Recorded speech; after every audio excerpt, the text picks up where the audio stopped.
Wow. Hey, everybody, and welcome to the Paranormal Portal. I'm your host, Brent Thomas, and this is live, and it's still unrehearsed.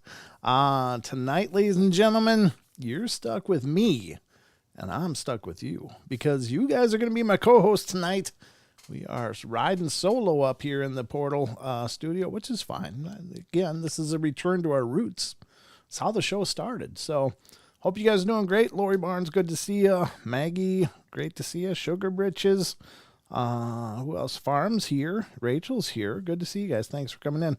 I'm just seeing the people as they're hopping into the portal. Jeffrey Dixon, how you doing? Thanks for coming in. Good to see you as well. I'm just scrolling up here. I'm sure Portal Mom's out there or will be shortly. So she's probably here. Lori Barnes. Again, I said your name. Ghost Magnet popped in. How you doing? Good to see you. Thanks for coming in, everybody. As always, I got a fun-filled night of paranormal wonder and entertainment for you, so I hope you're all set for that. I'll be watching the chat as closely as I can tonight, but let me post the number here as well. To call in, dial... Trying to make it all appropriate here. 720-923-0500. And those are the numbers for fun here on the portal. I'm going to pin that to the top. So it's stuck there on the YouTube chat. Unfortunately, there was problems with TFR tonight. So we are only on YouTube. This is a YouTube-only show tonight.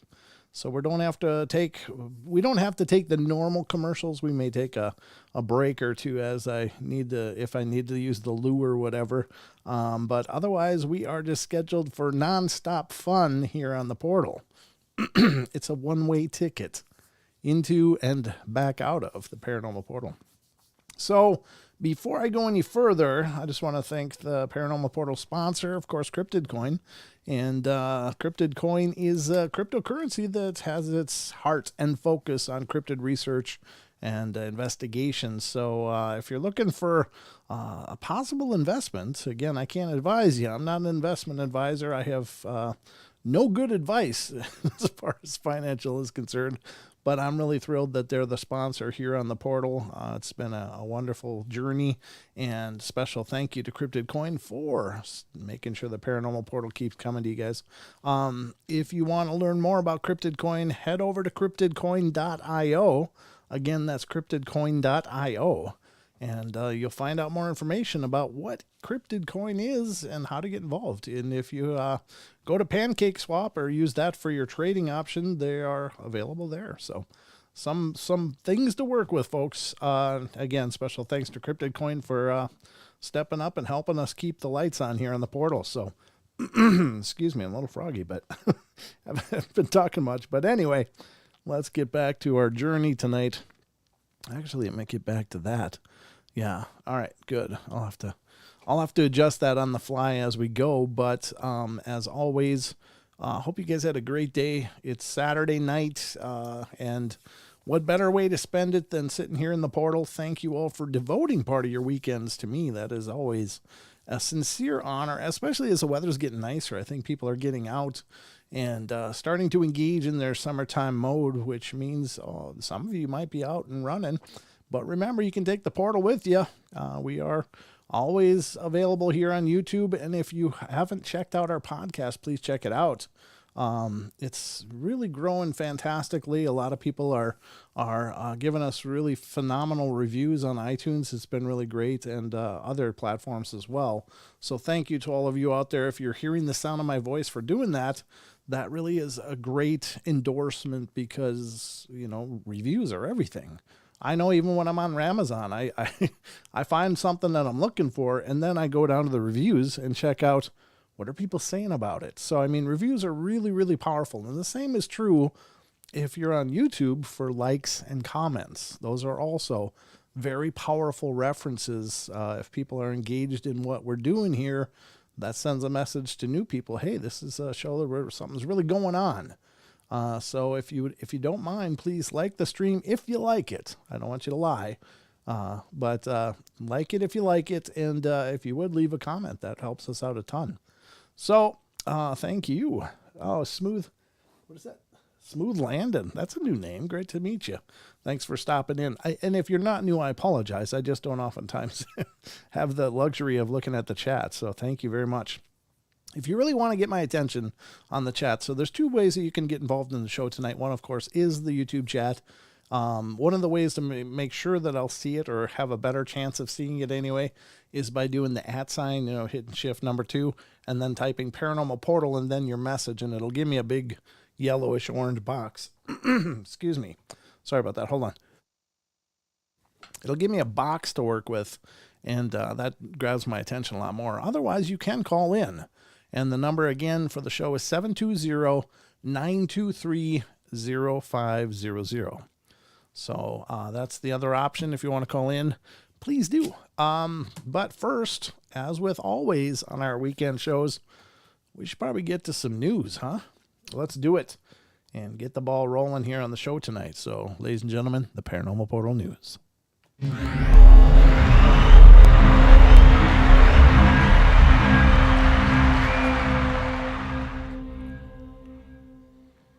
All right, everybody, welcome to the Paranormal Portal News. I'm your anchor, Mr. Brent Thomas, still me, and I'm here to bring you the news that I've managed to curate on your behalf, and hopefully you'll leave here at least a little more informed than when you came, or at least a little more intrigued about some of the weirdness going on in our world.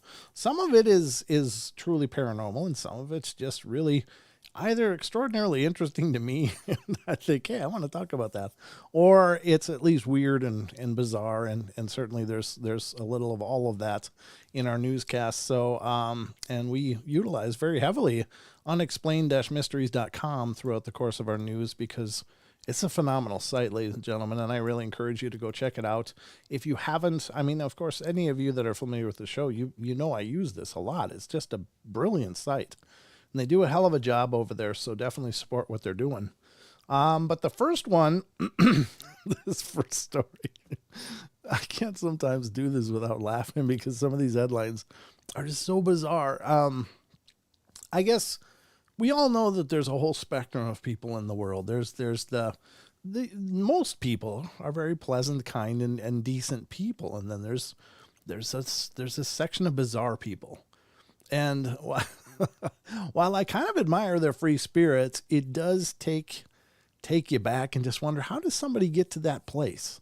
How do you get to that place in your head where that's what makes sense? And so maybe other people on the outside could say, well, that's your paranormal guy. Well, I'm saying the same thing about you, and touche. I mean, you have that right. But this is one of those stories that makes me go, oh my God, how did this work? So the first story tonight is woman appears on TV with her alien boyfriend. Let me do this quick.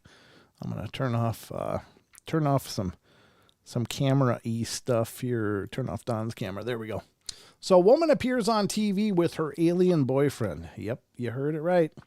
There's a picture of the lovely couple. Are you serious?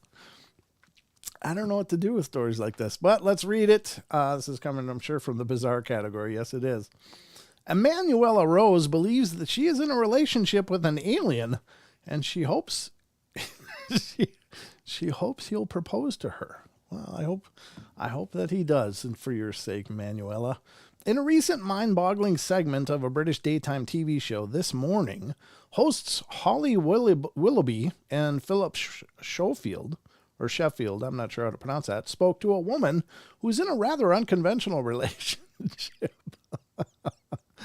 There's been a lot of guys in similar relationships, although they're not green aliens, but there's a bunch of those as well. But it says Rose, who claims that she was abducted by aliens, first met her significant other, whose name is Emmanuel, aboard a UFO alongside 4 other extraterrestrials. Maybe this isn't her hubby, I don't know.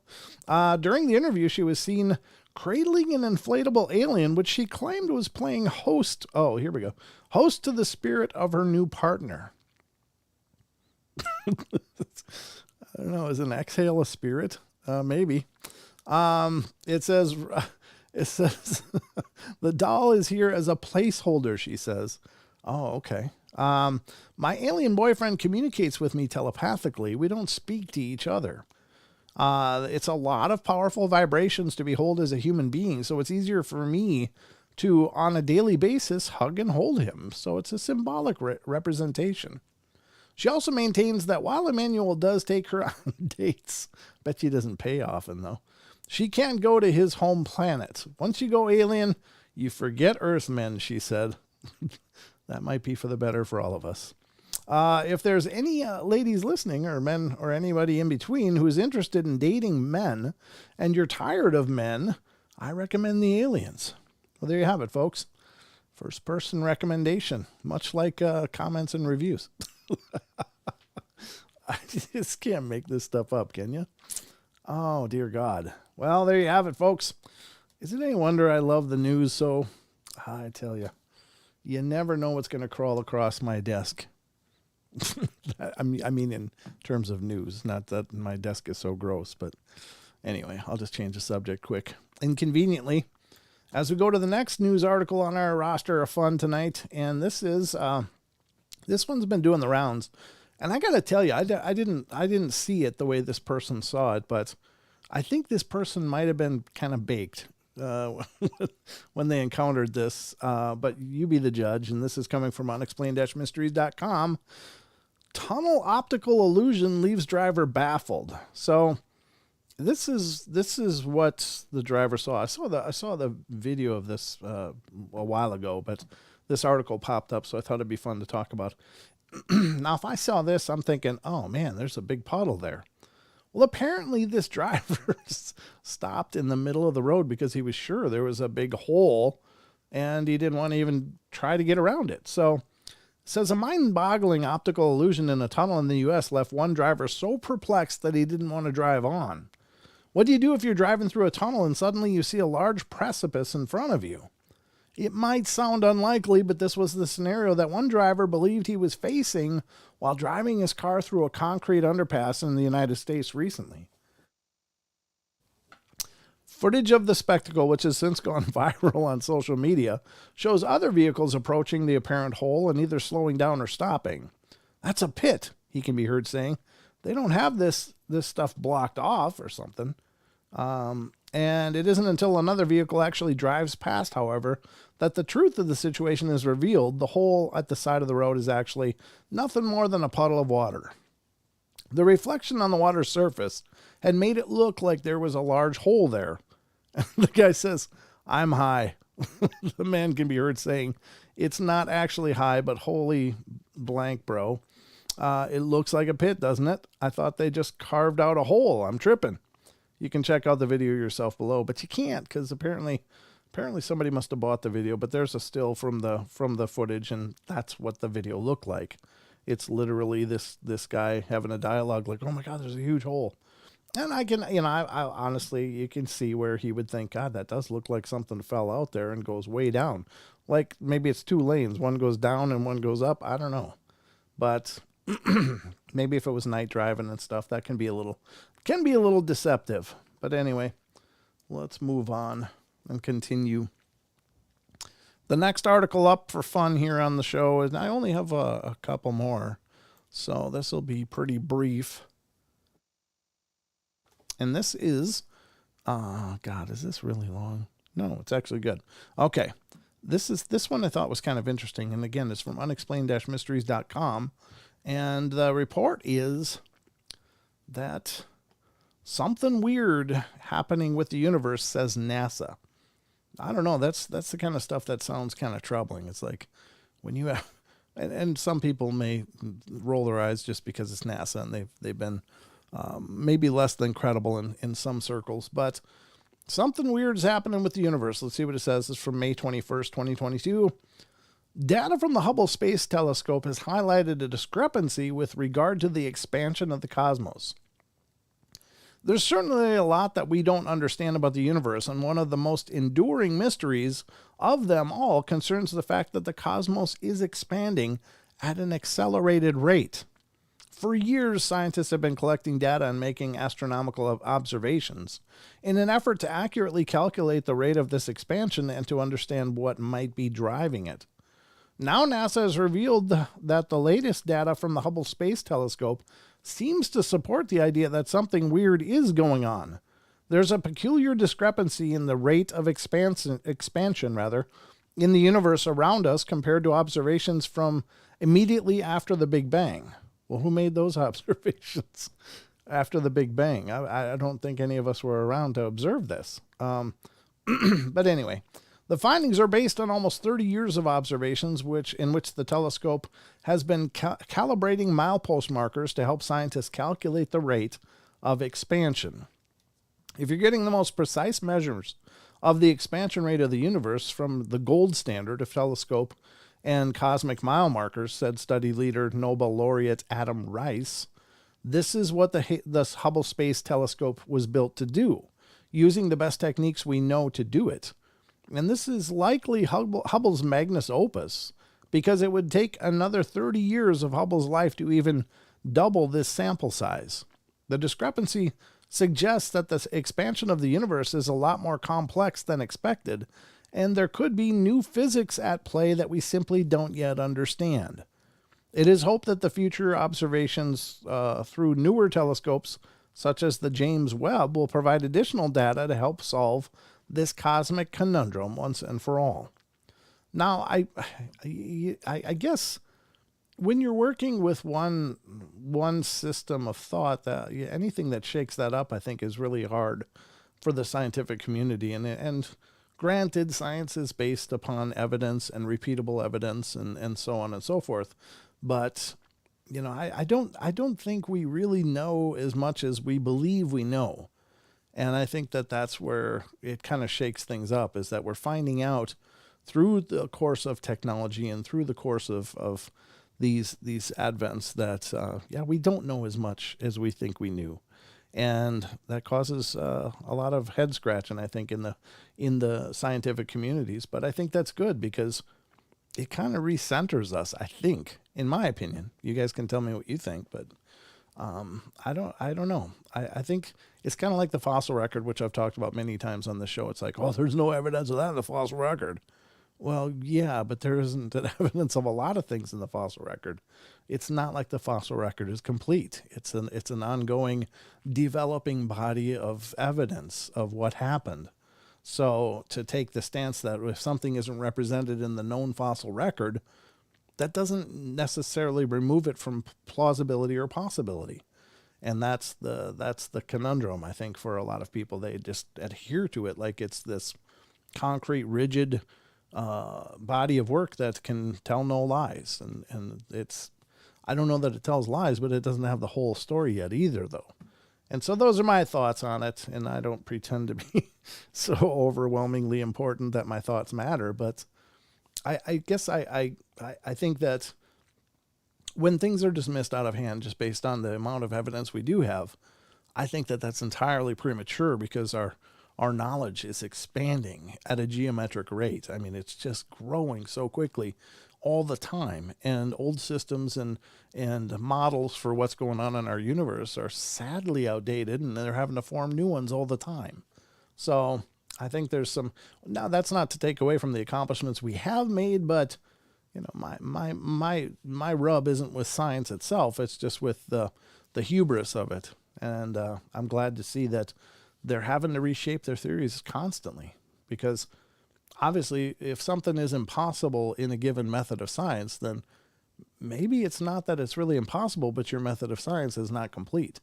So anyway, I'll quit pontificating here. I'll just start moving on. But that's that article. And it is kind of interesting to see what will come from the James Webb telescope. As far as I've heard, they're really, like, it's passing all the tests with flying colors. So it's doing some amazing things already. So cool. We'll see. I'll keep you updated as more of that comes out. All right. Let's see where we got now. All right. Let's go to the last article of the night on our newscast. And this is also from unexplained-mysteries.com. And the article in question is, drumroll. I got to get a drum roll. That'd be cool. Sound effect. But new Bridgewater Triangle Bigfoot documentary released. And this is, again, from Small Town Monsters on their Bigfoot Beyond the Trail series.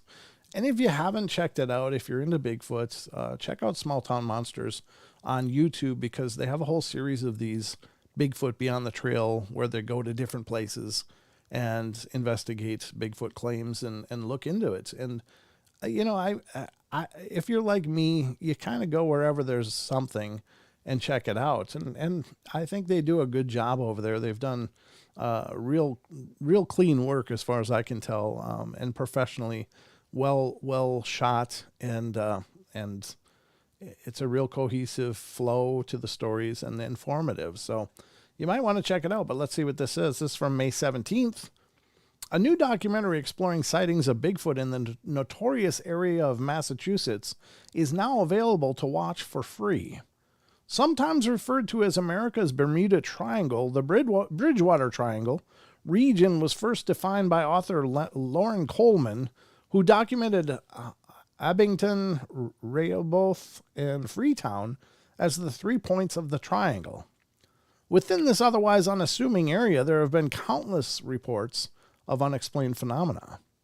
Hockomock Swamp, which means the place where spirits dwell, is said to be home to all manner of unusual creatures, including Bigfoot, giant snakes, giant birds, and even pterodactyls.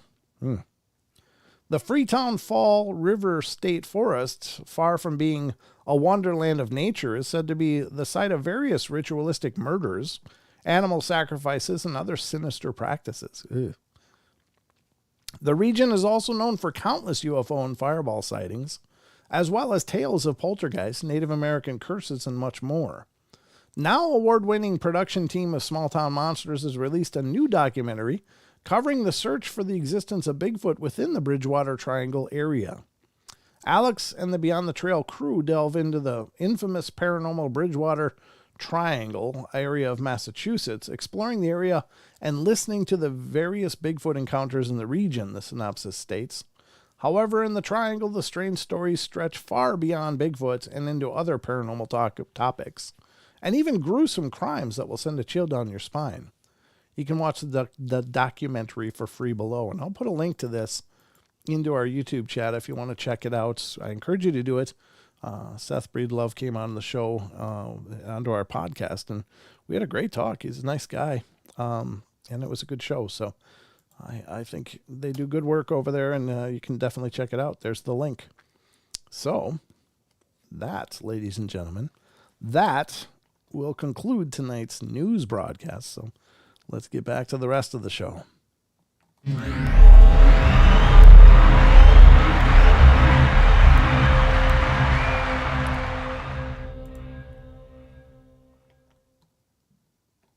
Boom. There we go, ladies and gentlemen. Cool. Hope you guys enjoyed the news. I enjoyed bringing it to you. God, if they were on the network, if the network was working, that would have been perfect timing, too. We got through it all, and it was a good time. Hope you guys enjoy the news. Anytime there's a part of the show you're like, yeah, maybe you want to quit doing that, just feel free to drop me comments. I'm not opposed to hearing what you think the show needs or doesn't need. If you don't like the news, let me know. If you do, I've done surveys on YouTube about it, and they've always come back real positive. But I always like to get your guys' feedback as well, not guys's. This is an old saying from when I was a little kid. You guys's.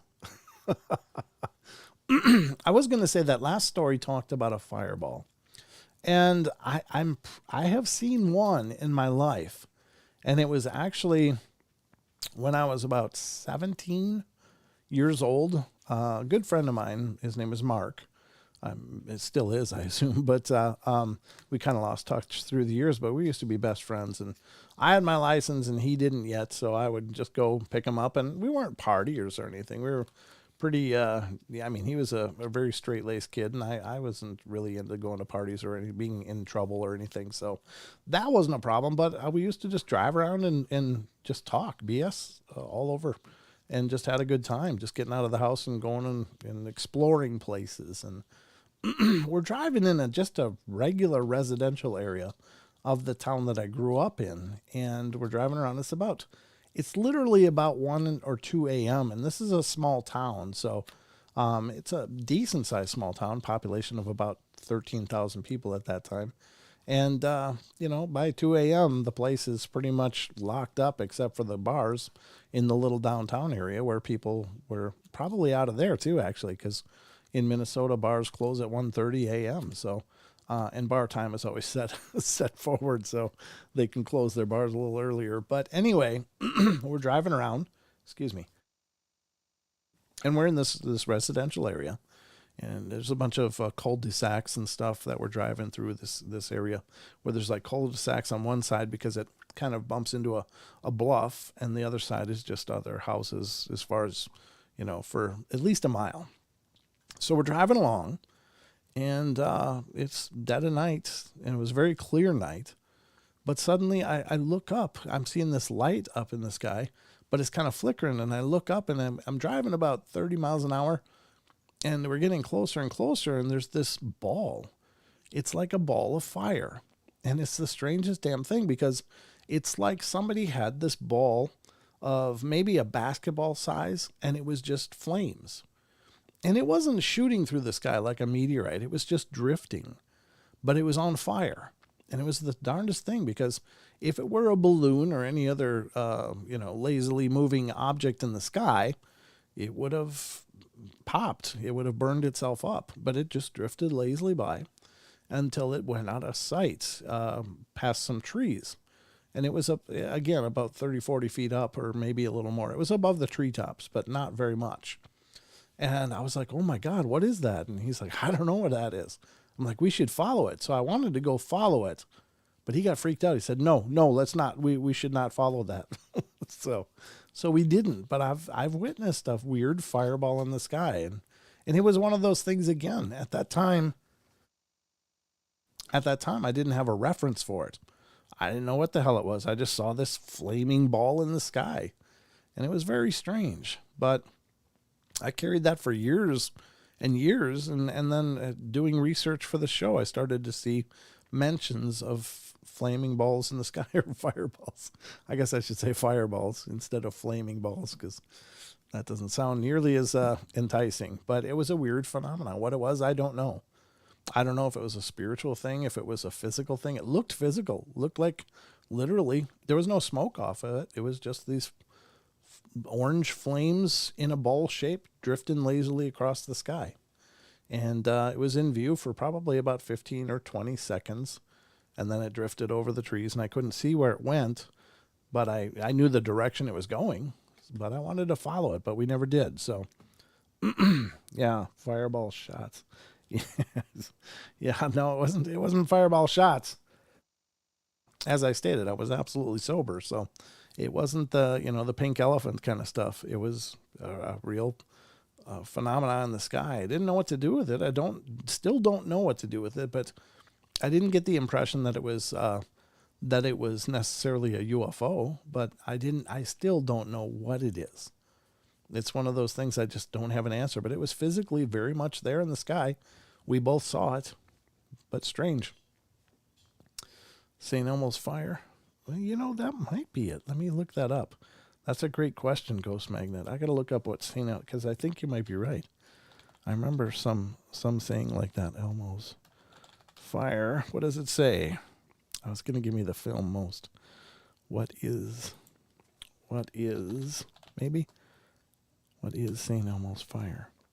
St. Elmo's fire, luminosity accompanied by brush-like discharges of atmospheric electricity that sometimes appear as a faint light on the extremities of pointed objects such as church towers or the masts of ships during stormy weather or along electric power lines. So no, that sounds more like an electrical discharge.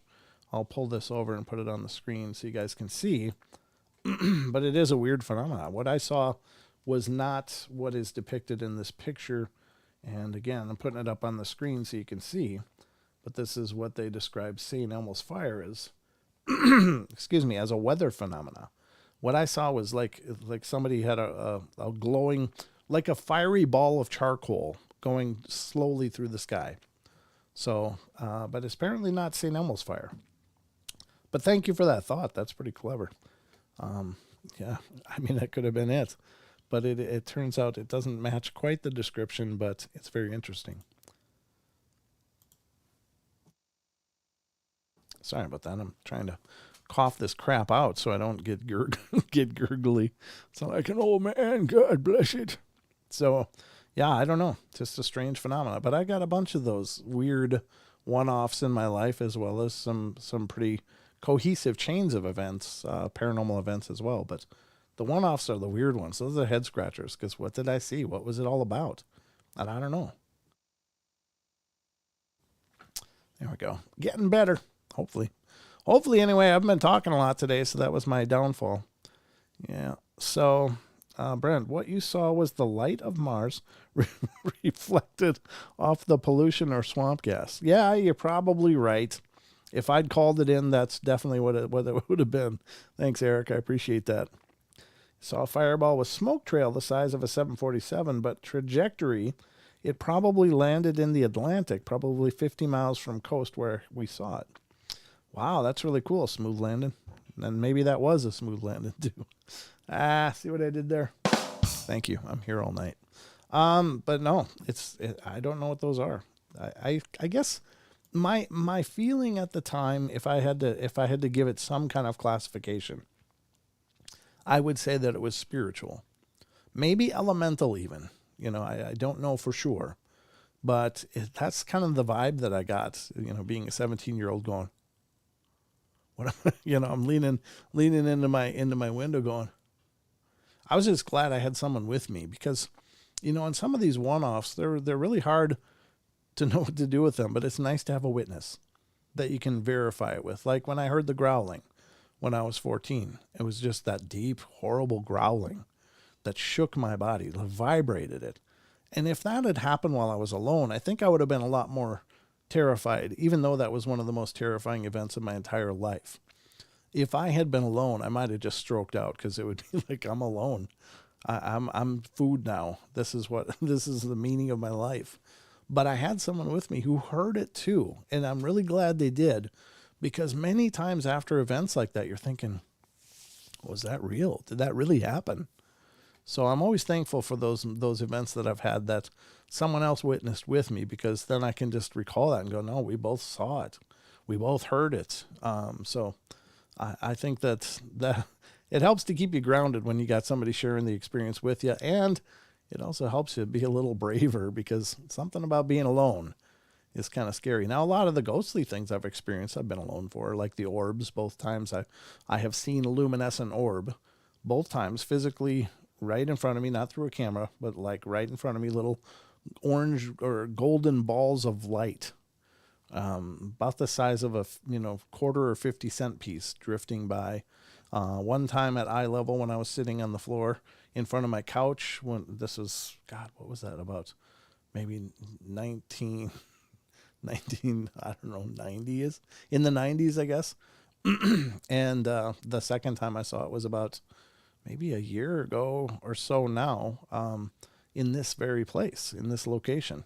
Saw one shoot by my legs when I was in the kitchen in the early morning. So, but those are standalones. Those, I can't verify those. And the UFO that I saw, I wish to God I could have recorded it, because if I could have recorded it, I'm pretty sure I would have had possession of basically the Patterson-Gimlin film of the UFO world. It was just there. It was sitting right above the trees, about 150 yards away from me, just maybe less. I don't know. It's, the distance over the years, it changes, but I think it was about 100 yards or maybe 150 yards, but it was just there, floating above the treetops and the lights that were flickering around it. And it was like, I was alone. So all I could do was share that tale with people, but there was at least context that it was a very incredible story. But I just wish I could have recorded that to share, that, because to me that's the big part, is to be able to share it. Trying to lead you away, Lori Burns says. I'm just looking at the chat to see if anything else has come up.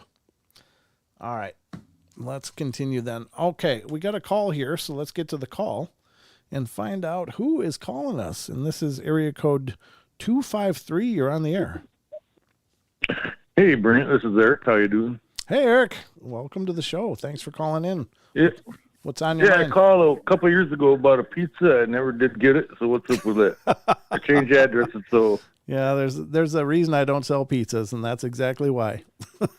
Oh, dang it. Okay, well, I have to call someplace else. Yes, sir. Anyway, you mentioned elemental, so I had an interesting thing happen to me when my son was little. I was sitting on the porch watching him swing, because he's only 2 and I don't want him wandering off. Uh-huh. And I saw this cloud and it was booking across the sky like, just like a car trying to get someplace quick. And I thought, that's kind of odd how fast that cloud's moving. Uh-huh. And I just thought, I didn't say it out loud, I just thought, hey, what is your problem? And all of a sudden that cloud stopped right in its tracks. Oh, no. And it shot over the trailer park I was at, and then it dropped just all kinds of hail. Oh, no. This is on a summer day when we don't get hail.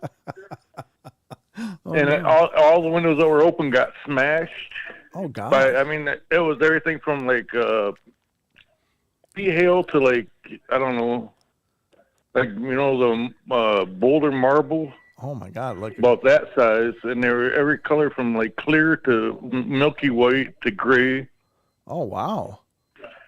And I was talking to some spiritualist, and they said, I think you might have had an encounter with an elemental. And I never thought of it till you mentioned the elemental tonight. Right. That's really wild. But, I mean, it just dropped a bunch of hail, and then it took off as fast as it showed up. It was, like, really strange. I've never had anything like that happen to me before or since then. So it actually, you saw it zipping by. You're like, hey, why are you in such a hurry? And then it actually changed direction. And it came to you. Right. You know how clouds float by slowly in the sky? Sure. Yeah. This thing was booking, man. Wow. This thing is on a mission. That's incredible. And it's like as soon as I thought that, it like heard what I was thinking, and it stopped. Like, oh yeah, why is this guy? And it floated over the trailer park and just pelted us. I grabbed my son and ran in the house. He's like, hey, that's and about enough for of like your lip. 15 minutes. Wow, that is really intense. That's a first. I've never. I know. Like I said, if I hadn't seen it or experienced it, I probably would say, "Oh, okay, whatever." It's like one of those things you have to experience for yourself. Yeah, that's. But they actually had insurance claims because of damage to the cars and the windows and stuff, and the trailers that got smashed. How big of an area did this affect? Just over a trailer park. The whole thing. Okay. It was like a one road trailer park. Sure. Okay. So it's like a small area. Wow. But it didn't hit the rest of the town as far as I know. Just that area. It's like, I'm late. Oh yeah, enough of your lip. Right. It was that, like I said, it was like the strangest thing, one of the strangest things that's ever happened to me. So. Wow. Well, that is really cool. I've never heard a story like that, brother. That's amazing. So what are your thoughts? Do you think that might have been an elemental? That's why I was calling in. Yeah, I think. Because I've never had a cloud respond to my thought before. It's tough to know what exactly elementals is, but I think it could be. It certainly could be, or was it perhaps a disguised alien craft or something? I don't know. That's really an intense thought. What was you? It is. Yeah, the only thing I can tell you is that you were there, and I guess you really got to trust your intuition on what that was, because I believe that that means a lot in these kind of situations. But I would say that it very well could be some form of elemental thing. Well, the only reason I brought up elementals is because spiritualists said, "Hey, do you ever think it might be an elemental?" I'd never, it didn't occur to me what it could have possibly been. It's just really weird. There was a video quite a while ago of these cloud-like substances that almost seemed to be wandering around intelligently, and something like that. When I saw it, and I don't know that those were legit or not. They could have been just some weird pollution for all I know, but. A lot of our cultures in the old ancient history would state that everything has a consciousness and there's a spirit to everything. So is it possible then that clouds could also have a consciousness or be part of a consciousness of some way? You know what I mean? Yeah, I see what you're saying. Yeah. So I mean, it could very well be some form of spiritual presence, and elementals I know are a real thing. I have no doubt. Huh. Cool. That is really cool. Man, I really appreciate you calling in and sharing that, brother. Yeah, no problem. I don't tell that. Well, now I told it to a bunch of people, but I don't. I generally keep that one to myself because it's too bizarre, you know. It is a wild one, but again, I think those one-off weird things are just as legitimate as a lifetime in a haunted house. Yeah, There's a true. lot of events that happen just once, and who knows why. But I also think that to be able to witness something like that is really something special.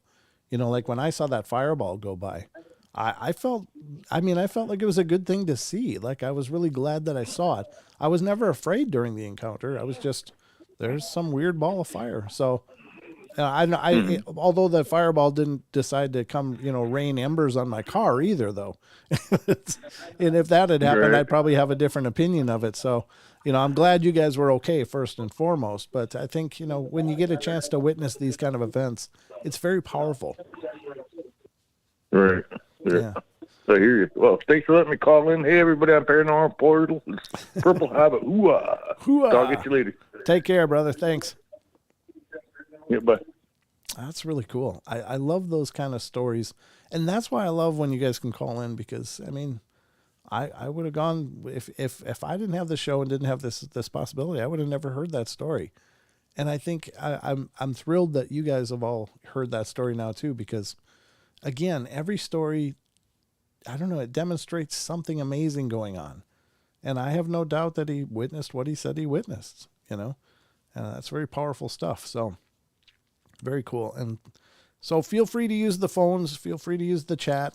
And if you don't want to do either, you can always email me stuff. I love to get emails from you guys talking about events that you've experienced because that's very powerful as well.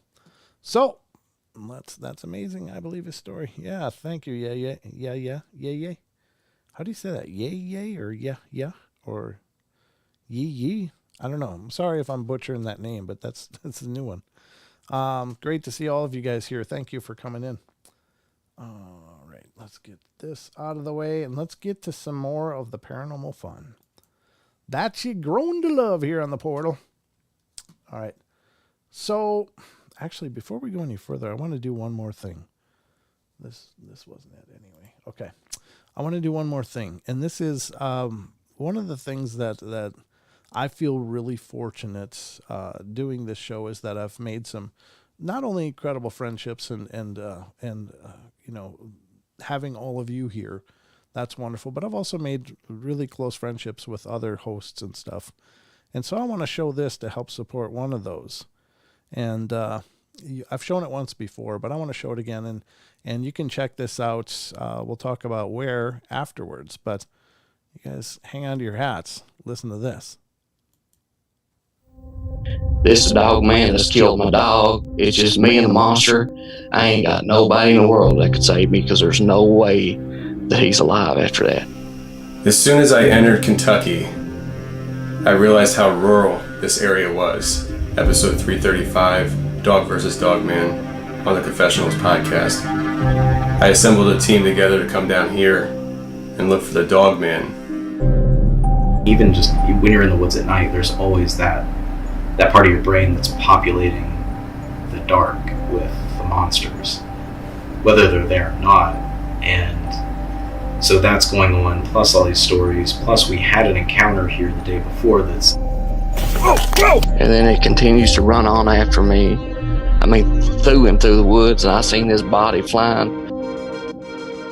There's just no way. Right? Yeah.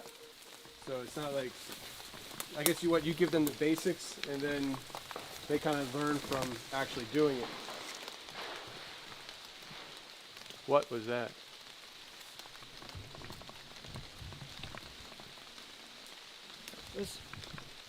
Did you see the tree Yep. going over there? Yeah, the whole tree fell down. Yeah.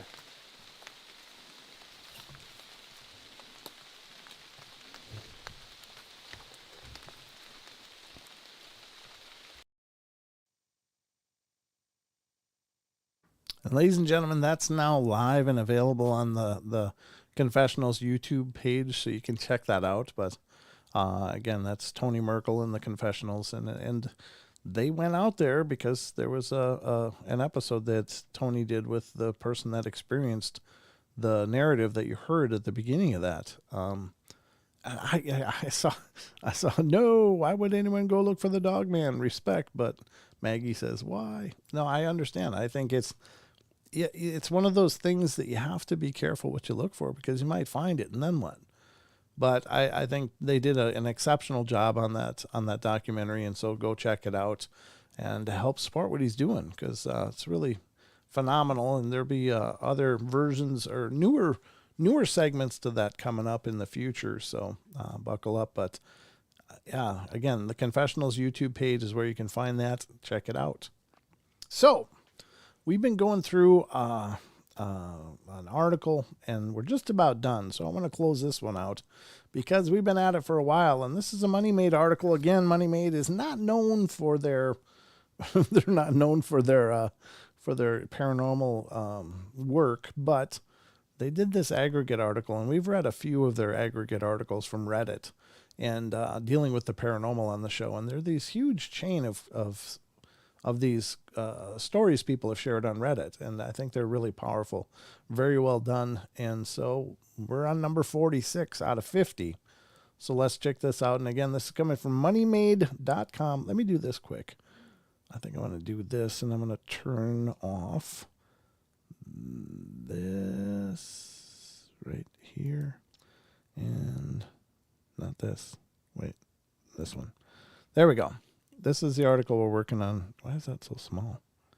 Did I not crop that back up? I guess I didn't. Let me do a little adjusting here on the fly, folks. Sorry about this, but you don't need to see a huge me face and a little article. So I'm going to blow this up a little bit so that you guys can check out the entirety of it. All right, that's probably big enough. So let's check this out. And again, we're on number 46, The Sound of Music. And again, if anybody wants to call in, use the number. It's pinned to the top of the YouTube chat so you can see it. It's also above my head up there under the big word Paranormal Portal. There's the call-in number there. So a couple places to find that number if you feel like calling in and sharing something paranormal of your very own. All right, number 46, The Sound of Music. When I was a teen, there was a house down a local secluded road that we called the Amy House. As the story went, the girl was adopted by a family that harmed her and locked her up in a cage. Oh, God. Horrible. Then she lost her life due to severe neglect. Oh, that's a heartbreaker already. The home had been abandoned as long as I had lived there, and it wasn't in great condition. It was rumored that she haunted the house, and so one night, my sister and I decided to go there and check it out in the middle of the night. That's the worst time. The road was in the middle of a wooded area. We parked about a quarter mile from where the house was, and we got to the house, and it was eerie. There was old furniture still inside, eaten by bugs. Well, after a while of nothing creepy happening, we decided to make our way back to the car. And as we're walking on the road with no streetlights and just a phone flashlight, we started to hear what sounded like music.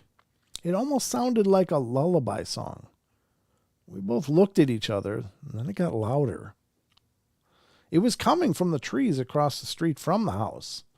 The house was the only one for a mile on that road, so we got so freaked out and booked it to the car. Wow. Yeah, that's not what you want to hear. Something as innocent as a lullaby song. It's great if you got a little kid and you wind up the thing and it makes that lullaby sound. But once you're out in the middle of a dark, horrible, scary place and you hear the lullaby sound, it takes a whole different meaning. It goes from 0 to creepy in a hurry. So, that's just disturbing. I guess for me, I think the most disturbing part is that are there truly these spirits that were of people that were so neglected and so mistreated in their life that they're just so broken that they can't pass, they can't move on. And that, I think, is the real tragedy. So that to me just breaks my heart that, these people were in such pain in life and then are stuck to that same condition and after their passing. So that's horrible. You'd like to think that, maybe in passing, the child is taken home to whatever home is after this. So I don't know.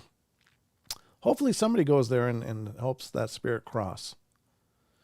All right, the next one on the list is I alley-ooped out of there. I alley-ooped. I went to a boarding school for 6 years. I was in the it was in the middle of the night, or a middle of one stop. I'm sorry, it was in the middle of a one stoplight town, and on a hill 800 feet up. The school used to be an old monastery that was hundreds of years old and huge. Every student had a job they had to do either at night or in the morning to help take care of the school. Well, I used to be in charge of cleaning the gymnasium at night. One night I was in there by myself getting ready to start sweeping the gym. The gym had 2 floors to it.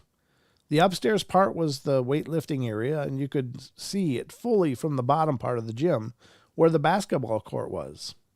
As I stepped into the gym, one of the basketballs started rolling a bit. I looked around to see if any of the doors were open, and none were. I chalked it up to randomness, and then I saw that it was continuing to roll. As I watched it, it made a full circle around the entire gym and stopped right next to my feet. I was a bit scared at that point, but figured it was nothing. I heard a creaking coming from the second floor and looked up, and there was a girl there, just staring right at me. As soon as I made direct eye contact with her, she bolted to the stairs that would take her to me. She let out a scream that I can't describe. I was terrified and frozen in place. Thankfully, she didn't come to me, but took a left and bolted through the main doors of the gym instead. They didn't open. She just went right through them. I got out of there. Yeah, I think most people would just get right out of there. That's horrible. That was by someone named Maverick. What was the last one? Did I attribute that to anybody? Oh, that was by Lindsay. 2983 was the last one. And then this one was by Maverick. All right, so number 48, mixed signals. We had a 2-month-old newborn sleeping in the room next door. I had a video monitor on my bedside table so that my wife and I could easily check on him. One day, I woke in the middle of the night and clicked the button that turned on the video image. When I registered what I was seeing, my heart stopped. My baby boy was gone. I froze and looked over. My wife was sleeping right next to me. I turned up the volume on the baby monitor and heard another woman's voice singing a lullaby in a very soft, gentle, and melodic voice. I finally jumped up, ran through the hallway, and burst into my boy's room. He was sound asleep in his crib. There was no woman and no singing. It turned out the monitor was picking up my next door neighbor's monitor. They had just bought the video monitor for their newborn on our recommendation. I've never experienced anything scarier. That was by Woolly Boy 76. Yeah, that'd be horrible. Oh my God. I'm glad it had a happy ending. That's just horrible though. Oof. Woolly Boy 76. Oh, what a cute baby. All right, number 49, Out of the Attic. And there's one more after this. I was at a friend's house when I passed out on the couch. I woke up a bit later and realized it was time for me to go. I got up and noticed my buddy's light on in his room, but the door was shut. I walked by the door and told him I was leaving, and he said, "Yep, see ya." I went to the fridge to grab my drink, walked back by his room, and said, "Later, dude." He replied, "Yep," again, but something didn't seem quite right. It didn't sound quite like him, so I opened the door, and I couldn't believe my eyes. There was no one there. In fact, there was no one in the house. I went outside, and his truck was gone. Well, I freaked out. I called his cell, and he had left to go to McDonald's 15 minutes prior. I bolted outside and waited for him to get home. He told me the kid that used to live there 3 years ago hung himself in the attic, and ever since he lived there, he has noticed strange things and voices. After that, just about anyone who would go over there had a weird experience. My buddy dealt with it for years. When it gets weird, he just yells out, "Leave me alone!" And the weird vibes stop for a bit, but they always come back. That was by Reddit _junkbot. Okay. I don't know. Is that a true story? I don't know. Maybe some of these are, maybe some of them aren't. It's, anybody's guess. They're represented as real, but I will tell you that, again, claiming your space is a real powerful way to stay, on top of a situation like that. At least it kind of helps you sort out what's going on, because if it's a formerly human spirit or something, and it's not a bad person or whatever, or if it's just a benign spirit, doesn't want any trouble, it's just there. Maybe it was human, maybe it wasn't, but by just telling them, this isn't okay, don't do this, I'm not okay with this, you can't be here if you're going to do that. In 90+% of the time, that'll be the end of it. At least to that type of behavior, whatever that behavior is. Because I don't think it's like most people. Most people don't want problems. They don't want to, have conflict. And, not that we could hurt a ghost, but if they're actually intelligent and sentient, then they have emotions. So nobody likes it when somebody's really pissed at them. So, I imagine it's the same for a spirit, and maybe even more so, because I think for them, maybe the energy is more profound from emotions. Maybe not. I don't know. But generally speaking, if whatever's going on doesn't stop after you make some kind of declaration like that, then you need to get help anyway, because whatever you're dealing with is not going to listen to you or doesn't respect you enough to listen. And so you may have to bring in some help of some form. But I think for the most part, people that have just, said, hey, knock it off, it usually does. So that's kind of encouraging. So anyway, all right, let's go on to the next one. The last one, as it were. Number 50. What's cooking? We lived about 100 yards from the local church, which had a bell tower. Every year in the winter, the church bells would chime 6 single times at 6 p.m. When this happened, a smell would take over my home for about 30 seconds. I can't quite describe it, but it was a mixture of sweet and sour, dark and cold, wet and dry. Not sure I understand that. Eventually, I had to find out what it was about. We did a lot of research on the house, but couldn't find anything interesting. We spoke to our landlord, who said he'd never noticed anything, although he never actually lived in the house. Yeah, it makes it hard to notice. We let it drop, and when we couldn't find anything out. It became part of our daily routine. Sometime later, our neighbor passed. His daughter was clearing his house, and I got chatting with her. And that was when it all came out. She explained that the past tenant in my house was a widower, the same as her father. He lived away with his son in the summer, but would spend winters at home. Every day at 6 p.m. when the church bell rang, the two of them would cook dinner together. They were a bit crazy with their recipes and ended up making all sorts of concoctions, and you could smell them cooking up the street. Huh. Well, I guess they're still doing it, ladies and gentlemen. But that actually signals the end of that article, so there you have it. I think that's very interesting. Hope you guys enjoyed that article. I think that one was pretty cool. There's a couple other things I want to go through. I'm going to check the time because I don't have the breaks to guide me, so we're just going to have to wing it. But the next one I want to deal with is a article from a site called The Debrief. And I just stumbled onto this. Somebody had posted it on social media.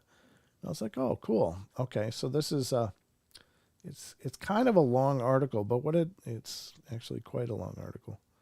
How long is this? Good God. This might be a show more than an article. I might just pass on this and come back to it for an actual show. One thing I would like to ask you guys, and this is something that I've been considering for a while, but I don't think I can read this even in a full show. I think we have to take some notes and just talk about pieces of it. But one of the things I wanted to put out to you guys, to pose to you guys, is would you rather see the live shows like this? Would you rather they were one topic? Or do you like that there's a variety aspect to it and we cover many different things? I'd like to kind of hear what you guys think, because I think there is merits to doing that. When I first started doing these live shows, I'd pick a theme or a topic for the night, and it's the same phenomena throughout the course of the show, but it may either just be one article that we would talk about through the night, or it might be several pieces of information that I piece together. But what would you prefer? Would you prefer we stuck with one topic per show, or how do you guys feel about that? If you have an opinion. So if you wouldn't mind, let me know in the comments. If you're let me know in the chat if you're here watching the show live. If you're not, leave me a comment about that, because I really am seriously considering both options. Maybe we have to do both. Maybe the both is the answer. But if you think one way strongly or another, let me know. So Maggie says, I like variety, but I like a couple to be like when Wes came on. Yeah, I think you're right. And that's kind of where I'm thinking about it. Daryl says both. Okay. But one topic every now and then is good. Thanks, Cons. I appreciate that, Con Squatch. Yeah, leave my portal alone. Ruger. Will always be the portal, brother. One topic or many will always be the portal. But when I have guests on, obviously then it's a one topic show, or it's focused on the guest, whatever they do. Like if it's someone like Wes, we can pick anything, because he's got, even though he's known for Sasquatch Chronicles, he's actually very knowledgeable about a lot of this stuff, and he's able to have very interesting discussions about any of it. But I'm just curious what you guys think. Themes with guests, yeah. Ghost Magnet, yeah. Like what you got going now. Thank you, Ron. Ron, thank you. I appreciate that. But I always want the show to evolve. Like, that's always something I'm going to be doing. But it just gives me something to work with here, because I think maybe theme shows every once in a while would be good. Maybe the variety stuff is good once in a while as well. But maybe we'll structure it by the night of the 3 nights. That maybe 1 or 2 of the nights will be the variety shows that we've been doing, and maybe then one of the nights will just be a theme idea. And if you've got a theme, or you think of a show you'd like me to assemble a whole theme on, let me know. Not in the comments, because or not in the chat, because I'll never be able to get back to that point. But if you can either leave it in the comments or email me at Paranormal Portal Radio, I'd appreciate it. The thing with the show is I want it to be the show you guys want to see, and it's easy to get kind of worn out with anything in life. I mean, any of us, we're all the same. I'm the same way, and I don't want every show to be a repetition of the other shows. So I want to keep it interesting and fun for you guys, because that's, you guys make this all worthwhile. So let me know if you got an opinion, because he's everywhere. Who? A show on Chicken Man would be interesting. Chicken Man. I'm sure there is a phenomenon called Chicken Man. I'm not chuckling about that. I'm not really familiar with it, so I guess I'd be learning a lot there too if there is. But apparently Eric says he's everywhere. So let's get woo. We're always woo, Ruthie. We love it, Brent. You do a great job. Thank you, Lori. I appreciate that. And I really do appreciate your guys' compliments and support. That really means the world. But at the same time, you guys are the huge part of what we're doing here. And so you do have a voice. And so let me know if there's something you'd like to see, or something more of, or something you'd like to see less of. So we can certainly do it. I'll eat that Chicken Man, Ruthie says. Oh, it's an old radio show? Gotcha. I didn't know. I just, the thing with it is as I've been telling you guys, it's baffling how many things are out there. We're going to get to some phantoms and monsters reports tonight, and I picked out a few with, like Bigfoot stuff, but there's also a few really strange ones that of different phenomena. Did you guys know there are like cat people as well out there? It doesn't come up very often at all. And I think for the most part, anytime somebody sees something big and furry, they think either Dogman or Bigfoot, just because those are the terms that are universally accessible to us all. And not everybody knows about a catman, though.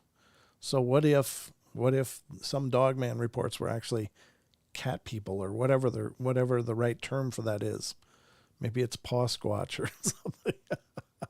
Paw foot, or maybe that's the right name for them. I don't know. But it's baffling, the number of varying descriptions of cryptids that come in. So we'll get into some of those in a minute, but I want to dive into another article from unexplainedmysteries.com. What happened there? I didn't mean to drag it out.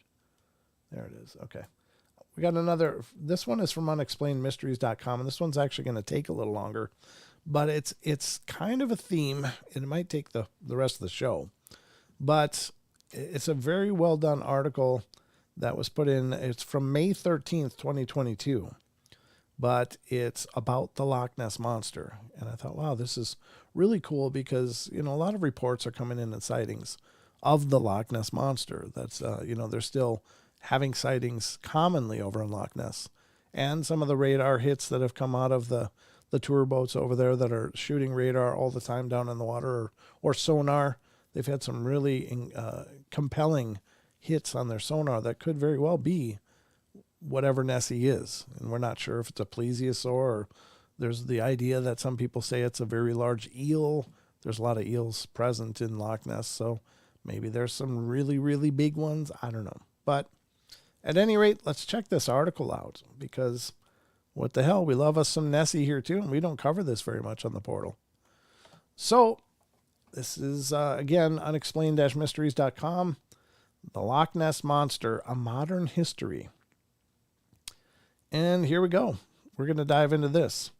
Researcher Charles Paxton takes a look back over the history of the world's most famous lake monster. Reports of Loch Ness Monster sightings keep coming. The latest report, accompanied by a video, is a 20 to 30 foot long creature occasionally breaking the water surface. Although the video clearly shows a moving V-shaped wake, it does not reveal the underlying source. The witness certainly saw something, but what? There have been over 85 theories of what the Loch Ness Monster is, ranging from the prosaic wind slicks, reflections, plant debris, and boat wakes, to the zoological implausible, anacondas, killer whales, and the ocean sunfish, to the frankly bonkers ghost dinosaurs. The people who came up with these theories were not necessarily that familiar with the loch. Many early suggestions by foreign zoologists implied they thought the loch was saltwater, which explains the suggestions of sunfish, whales, sharks, and rays.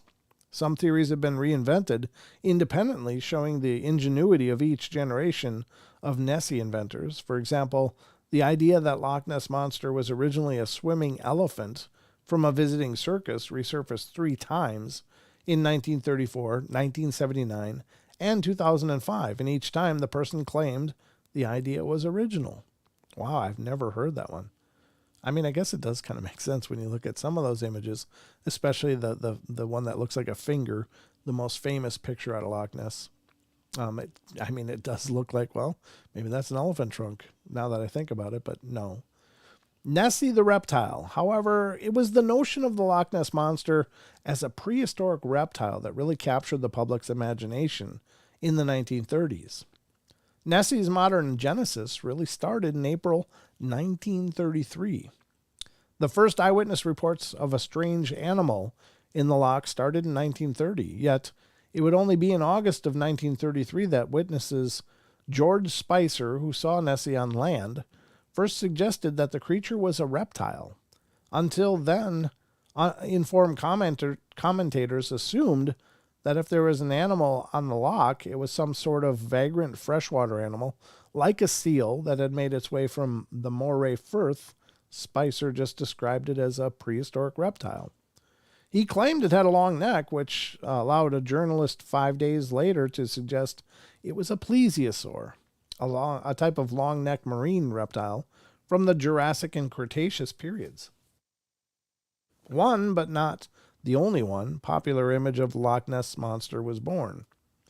The fact that the plesiosaur image of Nessie arose in August 1933 cast doubt on Daniel Loxton and Donald Prothero's 2013 theory Nessie originated with the highly popular 1933 King Kong film with its portrayal of a man-eating, long-necked, swamp-dwelling reptile.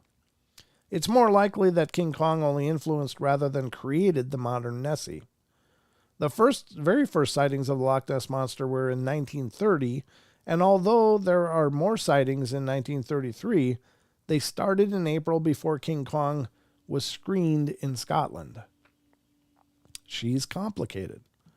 Most reports of the Loch Ness Monster don't feature long necks. Biochemist and Nessie investigator Roy Mackle said in 1976 there were over 10,000 reports of the Loch Ness Monster, but gave no evidence to back this.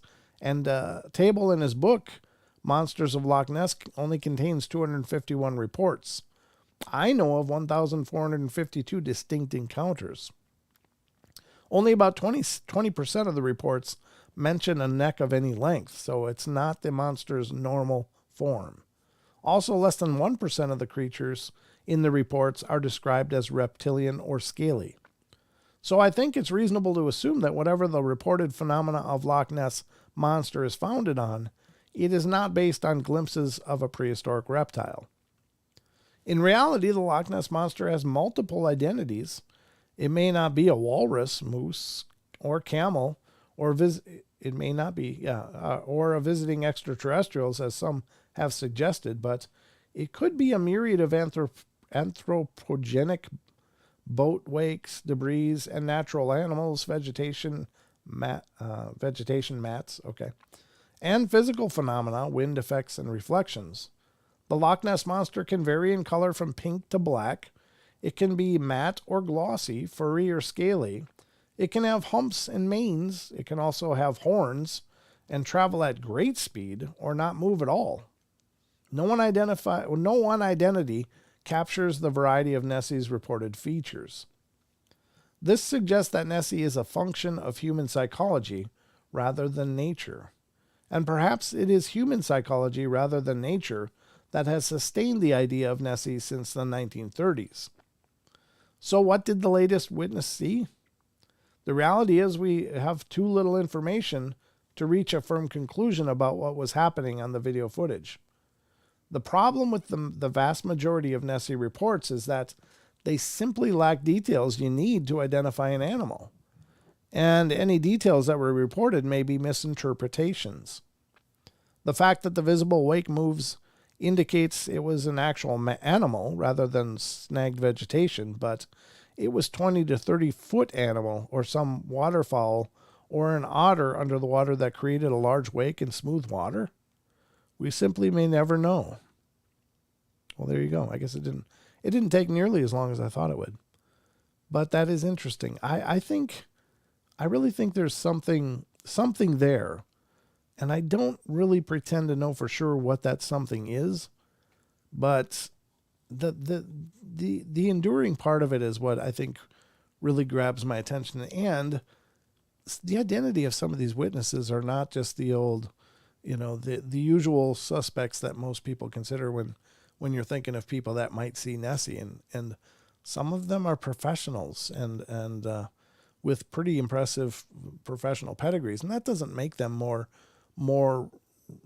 a better witness necessarily, but it makes, in many eyes, it makes the claims more plausible because, I mean, if somebody's a doctor and they see what they describe as a large creature in the loch, then that stands as more of a credible report than, let's say, the guy who was hung over and leaning out of his car window, vomiting and then seeing something in the water. So neither one is more valuable than the other, but, in professional circles, or if people are going to take this seriously, they're probably going to give the merit to the doctor. Just saying. And it's just a part of, our truth.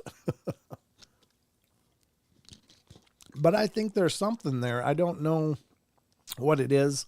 I love the idea of it being like a plesiosaur, some remnant of a prehistoric past of creatures that were wiped off the map for whatever reason. But I don't know. It really makes me wonder. Suspicious silence. That's a new name. I don't think I've seen you before. Thanks for coming in and checking out the show. That is cool. What was the name of the monster in the lake near your? Was it your mom's place you went to? It's thought to be similar creature. Yeah.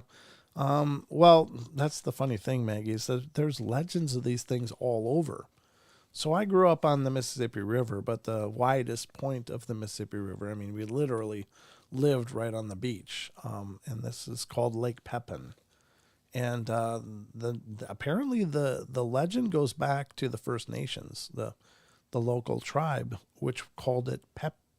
I don't know what their name for it, but it got the moniker Peppy for the Lake Pepin monster. But moving out here, this is Lake Pend Oreille out here, and there's a legend of a big creature in these waters, and they call it the Pend Oreille Paddler, which I think is kind of a weird name. I don't know why they picked paddler. Did somebody witness it paddling? I don't know. I haven't looked into the stories too much because I don't know. I guess lake monster kind of things are. I think probably it's more of an aberrant, large natural fish maybe, or some. I don't know. Again, I like the idea of it being a plesiosaur. I think that's a cool idea, and it's fun to think about. But reality, it's probably something else, because with anything that's naturally existing, be it Sasquatch, or Dogman, or anything that we believe exists naturally in our world, they're going to have a lifespan. So in regards to Nessie, it's first reported in 1930. That's a long time ago. So it would have to have a truly remarkable lifespan to still be out there and, doing its thing. And for Peppy, there would have to be generations of these things, because going back to the First Nation tribes in the 1800s that shared their stories with, people in the settlers in the region. So that's not one monster, whatever it is. It's got to be a breeding population of them. And when you talk about Bigfoot and when you talk about Dogman, you're talking about something that we believe is very intelligent, extraordinarily intelligent for an animal, and even for people in a lot of cases. But so the fact that we don't find them, the generations of them, we don't find their bodies or bones or anything, it suggests that they probably tend to their fallen, tend to their dead, and maybe a very tribal way. Neanderthals were known to bury their dead with flowers and actually having a ritual. And so if these things are some offshoot of either us or them, or some other branch of our hominid tree, then perhaps they also would have that. And that's a plausible possibility. But when you think of things like a Nessie or even the pterodactyl sightings, those big, huge, prehistoric birds that people still witness, where are they? Where's the bodies? Because with simpler, animals, like when a fish dies, the other fish don't get it and bury it. Other things may eat it, but I grew up on the shore of the Mississippi, so I found things washed up on the shore all the time. Anybody living by a body of water that has aquatic life in it will find bodies. And so I don't give the same possibility to a Loch Ness monster as I do to a Bigfoot or Dogman. So, and not only that, but if there is something that's 30 feet long, or at least a dozen feet long, if it dies, it's probably going to end up, washing up on some shore, or some part of that family tree would wash up eventually. And so why don't we find those things? I don't know. And pterodactyls, if there really are pterodactyls, and they very well may be, it might be more of a time anomaly than it is an actual functional cryptid in our reality. It might be more of a time slip kind of thing. But if they die, they're going to fall. They're going to fall wherever they die. And the other ones aren't going to come pick it up and bury it. They're just going to let it be dead and continue their life cycle. So you can't give the same credibility to all of these things that may very well be out there. So where are they? What's going on? It says Paranormal Portal. The loch where Nessie is said to be connects to the ocean. Just a point to keep in mind. Yeah, but is it? I mean, there are everything connects to the ocean. The Mississippi River connects to the ocean. Eventually, it goes down to the Gulf of Mexico, but it's a one-way thing. Now, interestingly enough, sometimes the bull sharks are found quite a ways north in the Mississippi, which is absolutely terrifying. But they've actually found them quite a ways north of the Gulf of Mexico, up in the Mississippi River. I don't know what kind of connection there is from Loch Ness to the ocean, but I imagine it's probably in the form of some aquifer. And it's obviously not a gateway, because otherwise there'd be salinity present in Loch Ness if it was a big gaping chasm that connects between the two. So there may be some form of connection, but it may be several miles or deep or whatever. I don't know. Oh. So just some food for thought. There is that, but I don't know. Like salmon, they spawn in their birth area and die. Yeah, exactly. I agree, Ruthie. So, I mean, these are, I don't pretend to speak with any authority, but these are the things I think about. And these are the questions that I have.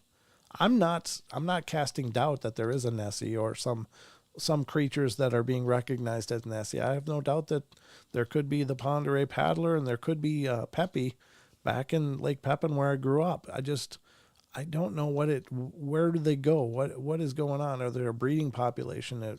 These are the questions that I have. Are there pterodactyls? Maybe. They very well could be. I have no place saying something didn't happen or something did happen, but my conundrum is where are they? Where are they? Now, interestingly enough, in the age of dinosaurs, there was a hell of a lot more oxygen in our atmosphere than there is now. And so let's just say it was a time slip where something just slipped through some natural portal of some kind that formed, and they ended up in our atmosphere. If they did, they would probably go unconscious pretty quick, because suddenly all of their body gases would be off. And that has to have a crippling effect if you change the environment that drastically in a moment. So I don't know how they could survive and fly through. I don't pretend to know. Again, I don't doubt that people are seeing these things. I just don't understand what they're seeing.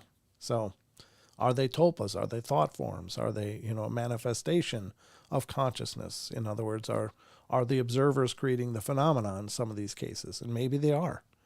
I don't pretend to understand all of that either, but these are all thoughts that you have to at least prescribe to some of this. Android says there was a new, what? There's a new, I think you mean species of whale washed up in Alaska in 2019 called the Baradius minimus. Yeah, that doesn't surprise me. Again, when we're talking about the ocean, we've explored so little of it. I'm sure there are just thousands of species of things, probably pretty sizable things, that exist in our oceans that we've never laid eyes on. Maybe the stuff of legends that the old sailors would talk about. There are still reports of weird things being seen in the ocean, but like everything else, they get buried. We often relegate this to old tales. The old sailors, they were just superstitious. They were probably drunk on rum or seasick or whatever, and they didn't really understand the world. Well, people are still seeing weird stuff on the oceans, very, very strange stuff. And much like a lot of reports of the unknown, that it gets buried. Our societies don't like the unknown, because maybe it's a power thing. If something's unknown, then maybe we're not in control as much as we think we are. So rather than discussing the unknown openly, it gets shelved, or it gets hidden away. It gets relegated to whispered conversations rather than actual open dialogue and discussion and research. So we got another call. Let's get to this. This is coming from area code 417. You're on the air. Hey, man. It's me, Ruger. Ruger, how you doing, brother? Good, man. You give me an opening talking about these things. Last night you was talking about the big birds. Mm-hmm. And I saw one. Jason McLean here on YouTube. He's on Sure. Texas Front Porch and some other channels. Yep. He's wrote a book about the strange things around Dallas. It's Monsters of the Metroplex. But anyway, he actually seen a pterodactyl. Wow. And I was listening to his story, and I'm thinking, that sounds familiar. I've seen a big bird. I remember seeing a big bird as a kid. Mm-hmm. So my best friend, Jim, still best friend I ever had, this really got to weighing on my mind, and so I called him and I said, did we see a big bird one time walking down the railroad tracks? Now, you got to understand, Jim has a photographic memory. Oh, okay. One of the smartest people I've ever known, and he can remember everything. He can give you kids' name from third grade that you have not thought of in years. Wow. But he said, yeah, we did. Wow. And I said, walking down the railroad tracks. And he said, yeah. So the story is, and I remembered it right, but he filled in the details. We was 15, and the reason I know how old we were is 1976. Okay. And we're walking down the railroad tracks behind the trailer court we lived in, headed to the woods where we spent 90% of our time. And we're just walking along there talking, and all of a sudden the ground got dark. And we looked up, expecting a plane or whatever, and just saw the tail end of this giant bird all spread out at treetop high. And we're talking very large bird, like small aircraft type bird. Wow. And at least it looked like to us, at 15. And it just swooped around, and we seen it about half of it another time, and that was it. Oof. Well, then there got to be in reports on the local news. Ooh. And our news that we got came out of Peoria, Illinois. And there was a big area, there was a big time there in 1976 that people were seeing these giant birds, and the Peoria Journal-Star, the newspaper, started calling it the bicentennial thunderbird. Wow. People would write in and say, hey, I seen it, I seen it over here at Glassford, I seen it out at Bloomington, I seen it here, I seen it there. And this is in Peoria, Illinois. Mm-hmm. And this one guy wrote an article, come to the paper, and they wrote an article, and he was headed to work. And there is a huge cemetery in Peoria, and I can't even remember the name right now. Okay. But he's going to work, and this thing comes over the road and swoops around into the cemetery. Well, he's seen it and stopped, and everybody that he was meeting on this 2-lane road stopped, and it flew around a little bit, and everybody went on their way, but he turned around and went back, and he actually seen it setting on a tombstone, and he said it was huge. My God. Well, down the railroad tracks, probably a quarter mile from us, there was a sewage treatment plant. Mm-hmm. And Jim said, yeah, not only after we seen it, he said, I was down there and talking to a city worker, and he actually seen this bird setting on the fence that is around the sewage plant to keep people out. Mm-hmm. We used to duck hunt in there, so it didn't do a very good job. But anyway, he's seen it setting on the fence of this sewage plant, and he figured it setting up there that it was about 4.5 to 5 feet tall. Oh my God. Just like it was setting on that perch. It was a big bird. Yeah. And they tried to, if I remember right, they tried to say it was a California condor that had, got lost, decided to come to Chicago. It happens all the time. It was a very, very large prehistoric looking bird. Wow. So would you But you can goggle it, and there's reports all over the Peoria area in 1976. Yeah, and there's all over Illinois. Yeah. And still are. Yes. Yeah, still are. Yeah, there's still reports of winged humanoids and other creatures, huge birds up there. Right. How big would you say the one that you guys saw was? I would say it probably had maybe a 15, 20-foot wingspan, maybe. Holy mackerel! It was big. It was big, and it was just above treetop level. So, judging now, it was probably 75 to 90 feet up. Wow. You know. Mm-hmm. But we're walking down a railroad tracks. Of course, there's no trees right above the railroad tracks, and it come right up behind us like it was just flying down the track, and then it banked. And whenever it come over us, the ground literally got dark, just like the sun had went behind a cloud. And we looked up, and there it, it just banked and did a real gradual left-hand bank over the top of the trees, and we just caught it as it went out of sight. Mm. Of course, we stopped, and commenced to have conversation heatedly. But anyway, it flew around up there a little bit, and it made another bank and come back the other way, and then we lost it. Wow. It went to the left, made a banking deal to the left, like it might going to circle and come back behind us. Right. But it didn't. It made a big S, crossed back over the railroad tracks at an angle at treetop level on down the track. We didn't get a really good look at it, but we could tell it was very large. We got a pretty good look at it. Yeah. We missed its head when it come over us the first time. We just seen the body, the wings, and Mm-hmm. the rest of it. But when it come back across, we could see that it had quite the neck on it. Wow. Big, lazy S-looking neck. So this was not a feathered thing that you saw, though. It was more like the pterodactyl thing, yeah. Right. This is more like a webbed wing, no feathers, pterodactyl. It looked like it looked like a pterodactyl. Wow. Do you think maybe it was sizing? And that's what everybody was reporting. Over in Peoria, that's what they was seeing too. Do you think it might have been sizing you up? Like, hey, is this something I can eat? Oh, I wouldn't doubt it. Yeah. Oh, dear After God. we got talking about it, we never give that a thought as a kid. Sure. We was 15 years old, had guns, we ruled the roost. There ain't nothing picking us up. We never give it any thought. Right. But now that we're old men, looking back, it was like, that could have been bad. Yeah, that could have been really ugly in a hurry. If it just been one of us, Yeah, right. And there is a report of a kid getting picked up in his front yard Oh no. by one of these things, and I think it was in Illinois too. Wow.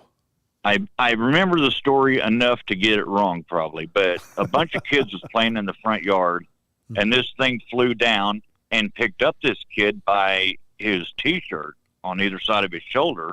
Oh wow. And tried to take off with him, and his mom happened to see it, and they all run out there, and the bird dropped him. Oh, thank God. Now you can, Wow. yeah, you can probably goggle that and find out about it too. So. I love me some goggling. But anyway, man, That's crazy, brother. I've seen all sorts of stuff. Yeah, you sure have. But I think that's amazing. And again, I don't doubt that those things are very much being observed. I just don't understand, where are they going? Where did they come from? And what's going on? What is this phenomena? Because it's very real. And again, I don't doubt that. It's just there's so many questions.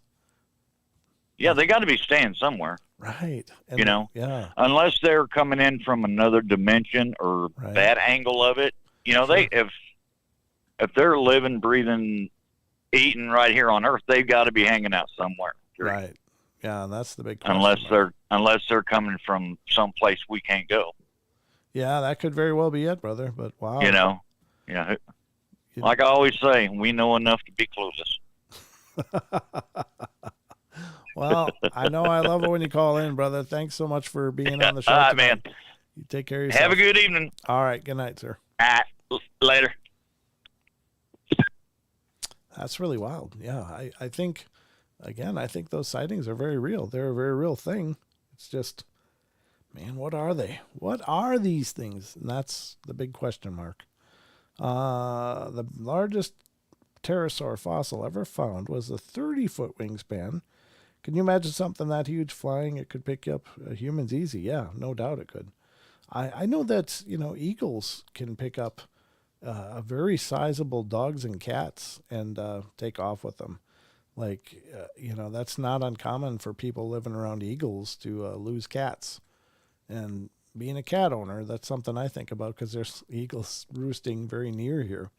And so I'm always try to be cognizant of that. But, they can carry surprisingly heavy loads and pretty easily. I mean, those wings are huge and they can grab a lot of air. So, I don't know, 30-foot wingspan. What would that? Yeah, that would be absolutely lethal to us. It would be easy pickings for them, I guess, except for the fact that, we have the ability to return fire, and that's that could change their mind quick. They could learn to be afraid of us, I suppose, but I don't know. It's very, very weird, very wild stuff. But there's a lot going on in this world we just don't understand, folks. We just don't know nearly as much as we like to give ourselves credit for. Like Ruger said, we know enough just to be clueless. That's a good call.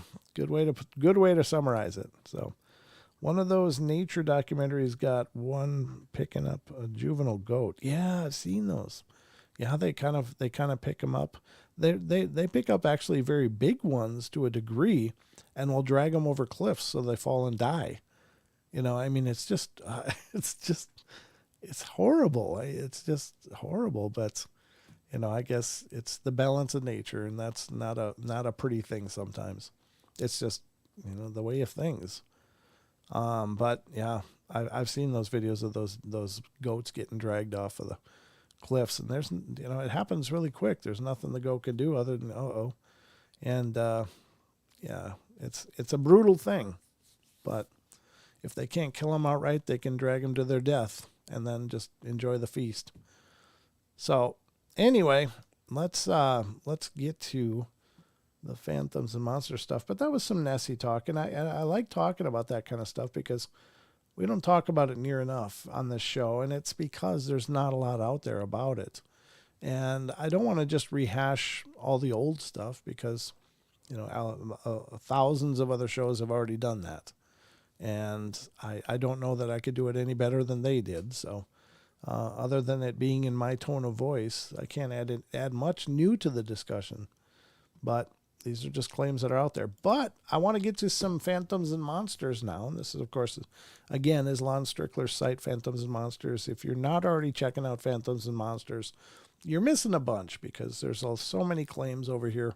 And people writing in or Lon getting word of these things and investigating it. But they also have research crews that are looking into lots of different phenomena, including the Mothman phenomena around Illinois, which is really kind of a huge thing, especially around O'Hare Airport, as well as a lot of UFO stuff. Cryptids, they're looking into Bigfoot, Dogman, you name it. Phantoms and Monsters is working on it. So he also has a podcast, which I always like to mention, which is Phantoms and Monsters Radio. And you can find all of that information by going to phantomsandmonsters.com. So this is a story coming from Phantoms and Monsters from May 24th. And this is right in the Squatch land, folks. We're going to visit some Squatch talk right now. I shouldn't say that because that's another show. That's another show. Good show. But here we go. This is a 9-foot-tall Sasquatch stalks frantic bow hunter in west central Oregon. There's a bunch of them out there. A bow hunter was on a deer hunting trip near a national forest south of Portland, Oregon, where while there he encountered a Sasquatch that tediously stalked him for several hours. And I don't know, I think that they do a lot of encouraging people out of areas, and I suppose depending on what you're going through or what your experience is, it may be stalking, but it might just be more of their intimidation, trying to get you out of their area. Maybe there's a family group near there that they don't want these people, with their bows and arrows starting to, get near the youngins or something. So I think it's most likely intimidation just to get people to move on. But, people do disappear and we don't always know why. So I can't take that off the table. But a bow hunter, let's see, where am I? Here I am. The following story happened to one of my closest friends. It was told to me the next morning as he sat very upset and scared in his kitchen. This affected me deeply, as this friend is one of the most fearless and capable people I have ever met. Just to show you how calm and unexcitable he is, I will share with you one incident from his past. While sleeping in the back of his pickup truck one night in a very remote part of southeast Idaho desert, he told me that he was startled out of a deep sleep by the uneasy feeling of being watched. Upon opening his eyes, he was surprised to see a gray, hairy man-like face leaning over the side of the pickup bed, watching him sleep. Well, he quickly sat upright, startling the creature which he watched bound away into the moonlight through the sagebrush and lava rock. When he told me this, I asked, "What did you do?" He answered, "I went back to sleep. I was tired." Jeez, that guy's cut from a whole different metal. As I said, not very excitable, so when I saw him that morning in his kitchen, scared and shaken, it affected me deeply. Here's what happened. My friend and I had just moved to Portland, Oregon after college. One day he asked me if he could borrow my .357 Magnum to take on a deer bow hunting trip. He was planning to go the next weekend near one of the national forests in south of Portland, west central Oregon. He didn't think he would need it to use it, but was concerned about the large bear population where he would be hunting. Well, I loaned it to him. He arrived at the hunting site deep in the woods at the end of a logging road around twilight. Wanting to start hunting first thing in the next morning, he rode his mountain bike in the dark to where he had hung his stand to spread some scent and make sure his shooting lanes were still open. As he was crouched down, dribbling dough and heat urine on a bush, he felt the presence of something behind him. He stood and turned, reaching for the only light he had brought with him, one of those little keyring LED lights that turn on when you squeeze it. Oh, man. He squeezed the light on and saw a large set of eyes about 3 feet off the ground reflect back at him. The LED light was too weak to show anything else, just the reflection of those eyes.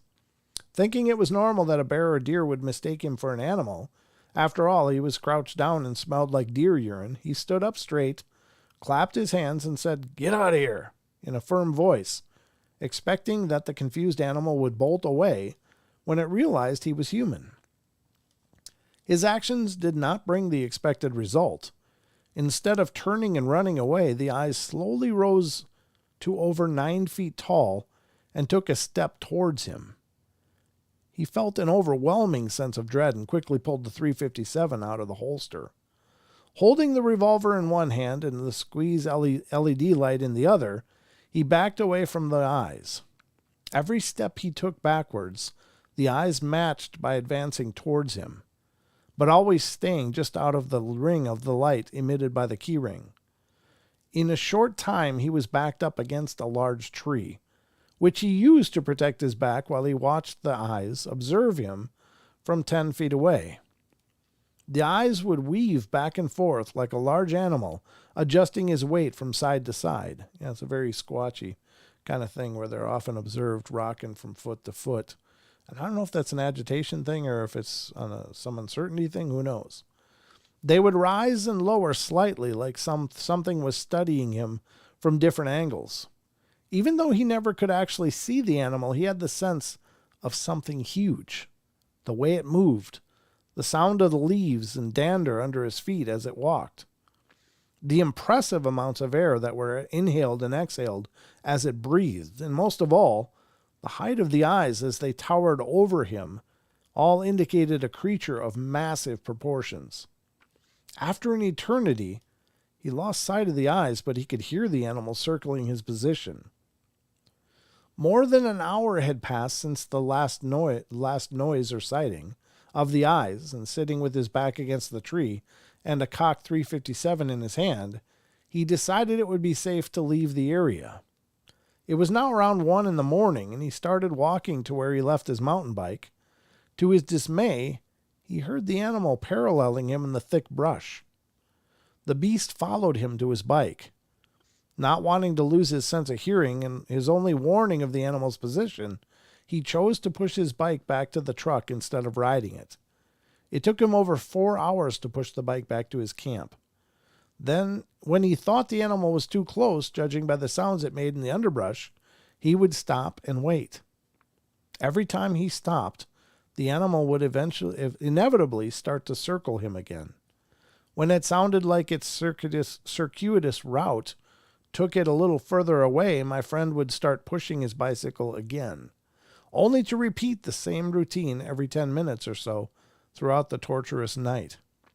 Finally, after a lifetime, he reached his vehicle, and in an adrenaline and panic-induced sprint, he threw his bike in the back and started the truck and was headed down the mountain. It took several miles before the heavy sense of doom started to recede. As adrenaline wore off, the shake started. He started shaking so bad that it was all he could do to keep his truck on the road until he pulled up to his house into a kitchen chair. And that's where I found him a while later when I went over to his house to feed and water his dog. After he told me what had happened to him, I offered to go back with him and retrieve his camping gear and the tree stand. He refused the offer and left his possessions to nature rather than return to the area. It's at that point that he said that he was sure it was a Sasquatch. Even though he hunts and fishes as avidly as ever, he will never go back to that spot and avoids the entire region passionately. Yeah, that's some intense intimidation. But I think they excel at that. They excel at causing people to get nervous and to pressure them by being uncomfortable. Because obviously, if this creature, this being wanted to hurt this guy, it would have been game over. The guy couldn't see it, except initially. He could hear it, but he couldn't see it. And clearly this thing was not wanting to hurt him because it didn't. It had every opportunity to, but chose not to. So, I mean, this is an intimidation technique, I'm pretty sure, to push this guy out of the area. Again, who knows why?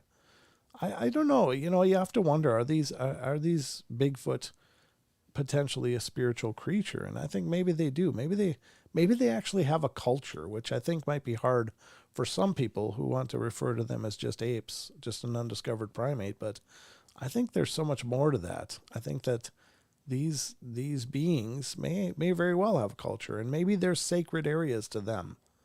Maybe there's some areas that they don't like people in because the area has been generationally important to them forever.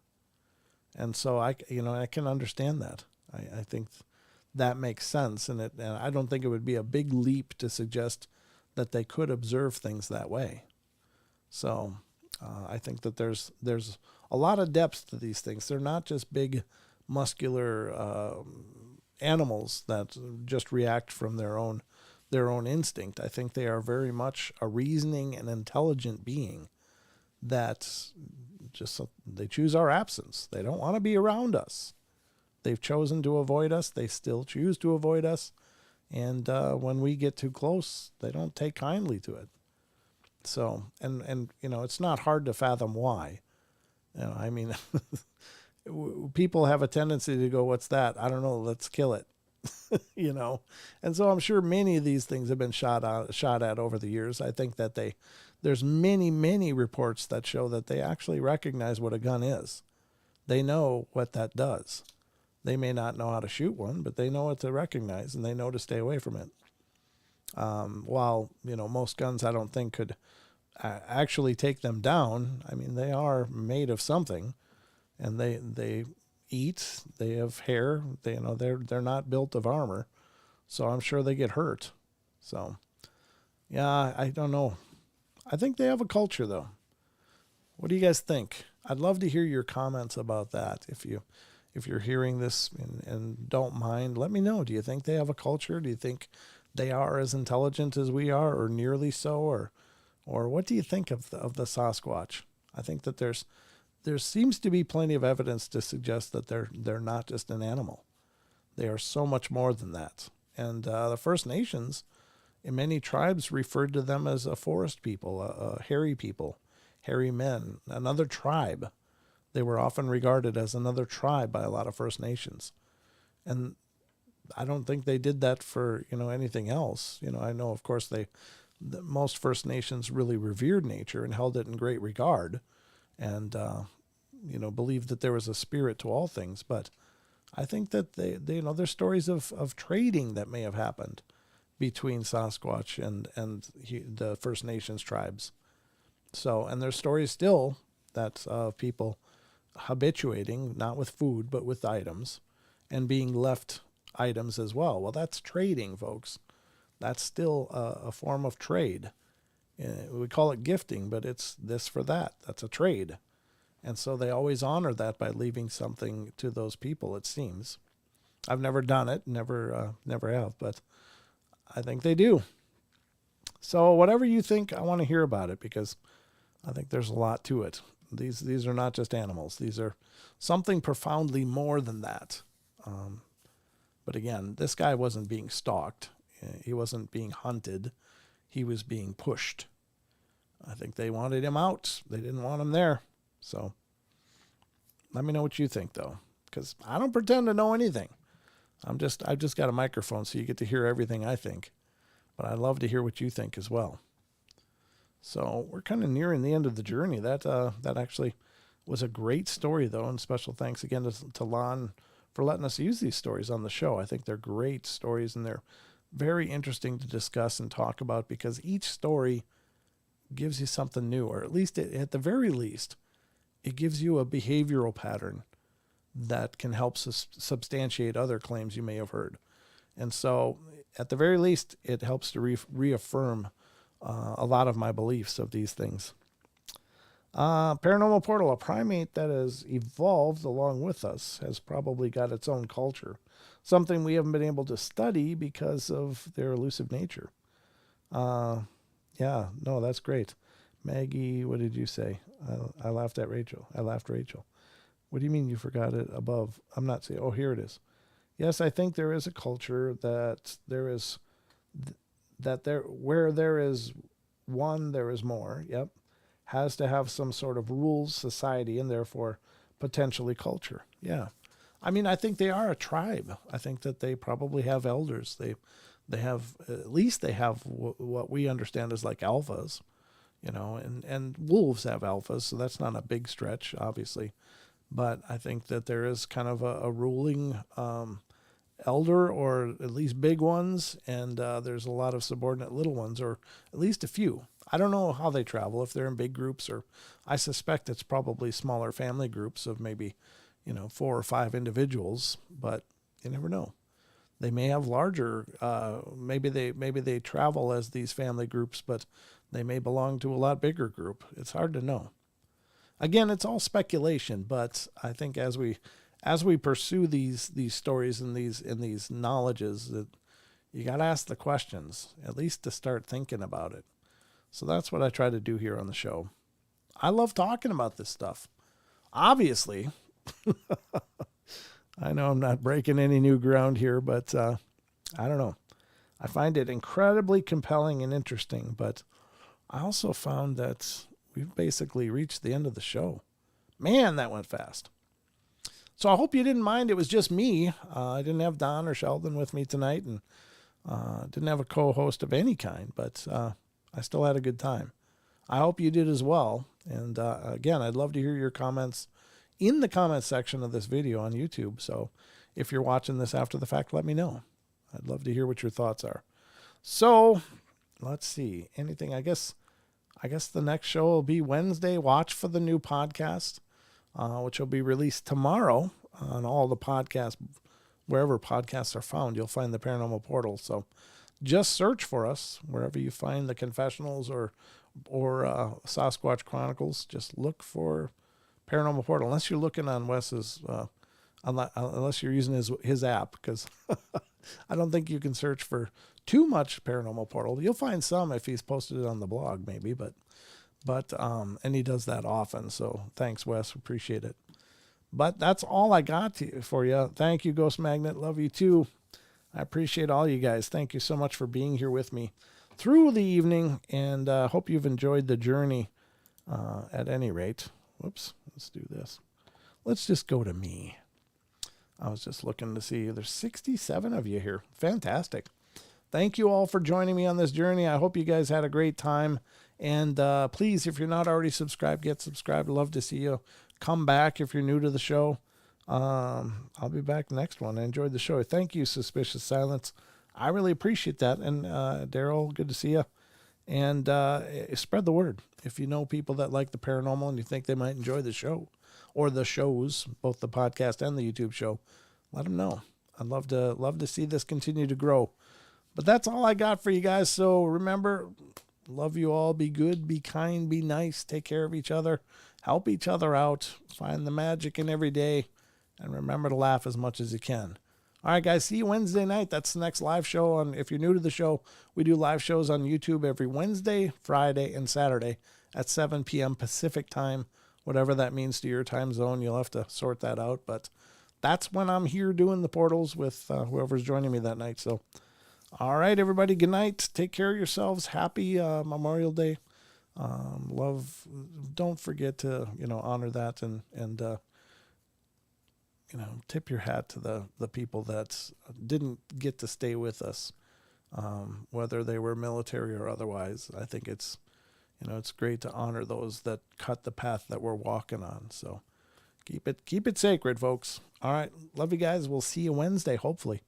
And until then, be good.